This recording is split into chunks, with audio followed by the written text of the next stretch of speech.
আমাদের প্রত্যেকটা মানুষের জীবনে জানো তো ঠিক ততটাই বড় হওয়া উচিত যতটা বড় হলে কারোর কাছ থেকে তেমন এক্সপেকটেশন থাকবে না।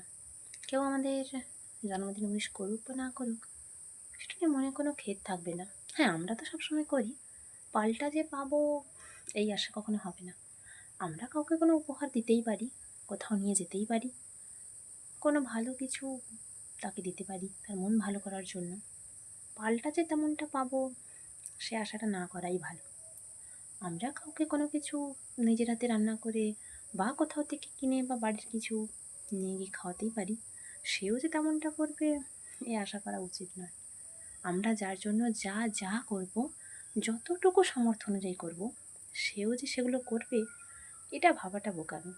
এক্সপেকটেশন যত কম রাখবে ততই জীবনে ভালো থাকবে। কিন্তু আমরা অতটা বড় হতে পারি না জানো তো, ঠিক কোথাও না কোথাও একটু হলেও ছোট থেকে যাই। আর সেই জন্য এক্সপেকটেশনগুলো মনের মধ্যে থেকে যায়। আর তাই দিন শেষে এসব ভেবেই আমরা কষ্ট পাই যে কেন ও আমাদের জন্য এগুলো করলো না, কেন আমাদের দিল না, কেন আমাদের ভালো কিছু ভাবলো না, বা কেন মন ভালো করলো না। এগুলো মনে হয়, তাই না? কিন্তু ওই যে বললাম, এগুলো যত কম রাখবে মনে ততই ভালো। তুমি যা যা করছো করে যাও, তোমার ভালো লাগছে তুমি করছো, তুমি কাউকে ভালো রাখতে চাইছো তাই করছো। সেও যে তেমন করবে বা সেও যে তোমার মতো ভাববে এমন তো কোনো কথা নেই, তাই না? তাই দিন শেষে তোমার কর্ম তুমি করে যাও, ফলের আশা করো না। আর ওই যে বললাম, মানে সবসময় বলি, ভগবান যা করেন মঙ্গলের জন্যই করেন।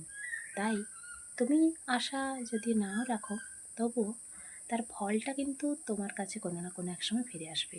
সেটা তুমি কারোর সাথে ভালো করো কিংবা যদি খারাপ করো, ফিরে তোমার কাছে আসবেই। তাই কারোর কিছু ভালো লাগার জন্য কিছু যদি করতে থাকো, সেটা করে যাও। তার ফল তুমি অন্যভাবে পাবে, হয়তো তার কাছ থেকে নয়, অন্য কারোর কাছ থেকে, যার কাছ থেকে তুমি আদৌ আশা করোনি। আর ওই যে বললাম, জীবনে অতটুকু বড় হলো যাতে এক্সপেকটেশনটা সেইভাবে না থাকে। কিন্তু আমরা তো মানুষ, ভগবান তো নই, তাই না? যে এক্সপেকটেশনহীন সব কিছু করে যাব। তবু চেষ্টা করা উচিত যাতে এটা বেশি না বাড়ে, বেশি বাড়লেই ক্ষতি।